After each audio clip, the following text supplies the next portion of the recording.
Assalamualaikum warahmatullahi wabarakatuh. Perkenalkan, nama saya Kalista Pania dari kelas 12 IPA 4. Di sini saya akan menjelaskan dan beri tanggapan tentang Orde Baru dan Reformasi.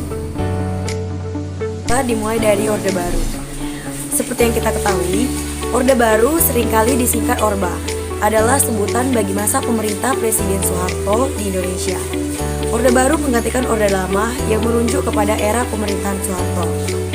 Lahirnya Orde Baru diawali dengan dikeluarkannya Surat Perintah 11 Maret 1966. Orde Baru berlangsung dari tahun 1966 hingga 1998. Dalam jangka waktu tersebut, ekonomi Indonesia berkembang pesat meskipun hal ini terjadi bersamaan dengan praktik korupsi yang merajalela. Selanjutnya, mobilitas vertikal ke bawah atau social sinking. Mobilitas vertikal ke bawah mempunyai dua bentuk utama, yaitu turunnya kedudukan. Kedudukan individu turun ke kedudukan yang derajatnya lebih rendah. Turunnya derajat kelompok. Derajat sekelompok individu menjadi turun yang berupa disintegrasi kelompok sebagai kesatuan. Surat Perintah 11 Maret hingga kini masih menjadi kontroversi. Ini merupakan salah satu salinan super semar yang tersimpan di Arsip Nasional Republik Indonesia atau ANRI.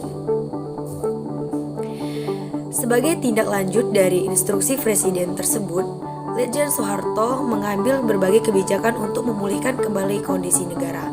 Salah satunya ialah pembubaran organisasi PKI dan ormas-ormasnya. Selain itu, beliau juga membentuk Kabinet Ampera, suatu susunan kabinet yang berisikan anggota TNI dan oknum lulusan luar negeri. Tujuannya ialah untuk menciptakan perbaikan ekonomi dan stabilitas politik.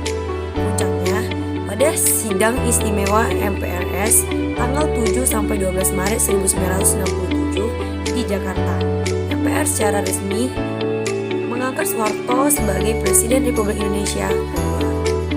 Jadi, yang diharapkan dari lahirnya pemerintahan Orde Baru adalah Orde Baru bertujuan meletakkan kembali tatanan seluruh kehidupan rakyat, bangsa dan negara pada kemurnian pelaksanaan Pancasila dan Undang-Undang Dasar 1945. Kelebihan Orde Baru yaitu situasi politik yang stabil dan terjadinya pertumbuhan ekonomi adalah kelebihan dari era Orde Baru. Kelemahan dari era ini adalah pembangunan yang hanya terpusat di Pulau Jawa, jeleknya transparansi dan akuntabilitas dari pemerintahan, dan tidak terbukanya pemerintahan kepada pers.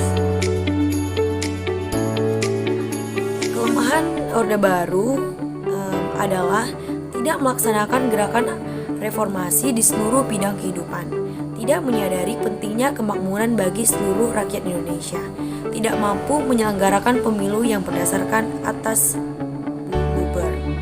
luber, tidak mampu meratakan hasil pembangunan, dan tidak mampu memajukan perekonomian Indonesia. Orde Baru bisa bertahan selama 30 tahun, yaitu beberapa alasan Soeharto bisa berkuasa selama 30 tahun. Soeharto merupakan pimpinan yang mampu menjaga ketertiban dan mengiring Indonesia ke tingkat yang membanggakan, menjamin situasi yang stabil selama 32 tahun. Terdapat sebuah pembangunan yang sangat masif di daerah Pulau Jawa karena dijadikan tempat suara. Latar belakang Orde Baru G30 SPKI. Setelah gerakan 30 September 1965 ditumpas, berdasarkan berbagai bukti yang serta berhasil dikumpulkan, Partai Komunis Indonesia dituding sebagai dalangnya. Hal ini memicu rakyat, bentrokan fisik antar masyarakat yang setia pada Pancasila dan Undang-Undang 1945 dengan masa PKI yang terjadi di Jakarta serta berbagai daerah di seluruh Indonesia. Sementara itu, untuk mengisi liburan pimpinan Angkatan Darat pada tanggal 14 Oktober 1965, Panglima Kostrad atau Pangkopkamtib Mejen Soeharto diangkat sebagai Panglima Angkatan Darat. Bersamaan dengan itu, dimulai tindakan-tindakan terhadap unsur-unsur PKI dan ormasnya. Aksi masih terjadi di kalangan masyarakat luas. Berbagai partai politik, organisasi massa, pemuda, kaum wanita, dan masih banyak lagi secara bersamaan membentuk Front Pancasila untuk menghancurkan pendukung G30 SPKI. Mereka meminta penyelesaian politis terhadap pihak yang terlibat dalam G30 SPKI. Kesatuan aksi saat itu meliputi KAMI atau Kesatuan Aksi Mahasiswa Indonesia. Selanjutnya, kondisi perekonomian. Di sisi lain, kondisi perekonomian meningkat buruk. Barang keperluan sehari-hari semakin sulit didapatkan dan harganya pun mahal, sehingga terjadi inflasi. Pemerintah sempat membuat keputusan pemotongan nilai mata uang rupiah dari Rp1.000 menjadi Rp1. Akan tetapi, harga barang semakin meningkat, malah semakin tinggi.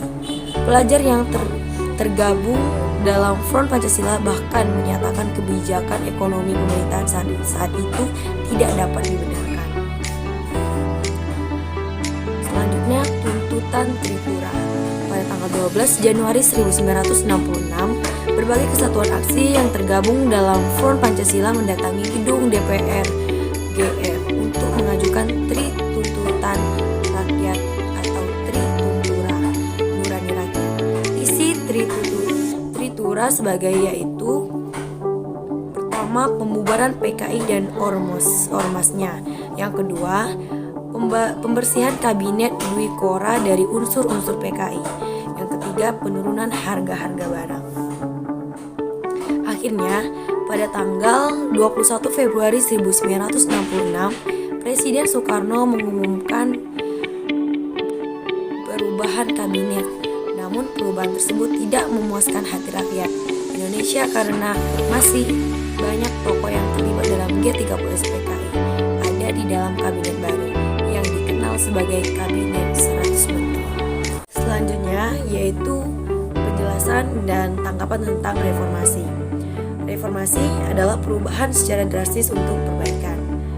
Era reformasi atau era pasca Soeharto di Indonesia dimulai pada tahun 1998. Tepatnya saat Presiden Soeharto mengundurkan diri pada 21 Mei 1998 dan digantikan oleh Wakil Presiden saat itu B.J. Habibie. Periode ini didirikan oleh lingkungan sosial politik yang lebih terbuka. Isu-isu selama periode ini diantaranya dorongan untuk menerapkan demokrasi dan pemerintahan sipil yang lebih kuat. Elemen militer yang mencoba untuk mempertahankan pengaruhnya. Islamisme yang tumbuh dalam politik dan masyarakat umum, serta tuntutan otonomi daerah yang lebih besar. Proses reformasi menghasilkan tingkat kebebasan berbicara yang lebih tinggi, berbeda dengan penyosoran yang meluas saat Orde Baru. Akibatnya, debat politik menjadi lebih terbuka di media massa dan ekspresi seni makin meningkat. Peristiwa-peristiwa yang telah membentuk Indonesia dalam periode ini diantaranya serangkaian peristiwa terorisme atau termasuk bom Bali 2002 serta gempa bumi dan tsunami Samudra Hindia 2004. Yang terjadi pada masa reformasi, ada beberapa peristiwa penting selama masa reformasi yang menandai kehidupan masyarakat di bidang sosial. Antara lain otonom daerah, konflik komunal atas dasar agama, dan ancaman terorisme. Ketiga masalah ini bisa dideskripsikan secara singkat. Otonom daerah adalah salah satu tuntutan dan agenda reformasi. Tantangan yang dihadapi pasca masa reformasi dalam penerapan Pancasila di era reformasi adalah menurunnya rasa persatuan dan kesatuan di antara sesama warga bangsa, menurunnya rasa persatuan dan kesatuan di antara dengan konflik antar daerah dan tawuran antar pelajar. Latar belakang munculnya gerakan reformasi.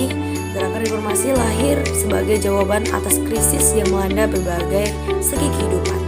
Krisis politik, ekonomi, hukum, dan krisis sosial merupakan faktor-faktor yang mendorong lahirnya gerakan reformasi. Bahkan krisis kepercayaan telah menjadi salah satu indikator yang menentukan. Jadi kesimpulannya, pendapat saya reformasi bukan hanya merubah pimpinan saja, tapi mengubah cara memilih pemimpin berdasarkan demokrasi yang baik. Baiklah, itu saja penjelasan dan tanggapan saya mengenai Orde Baru dan reformasi. Saya akhiri, sekian. Wassalamualaikum warahmatullahi wabarakatuh.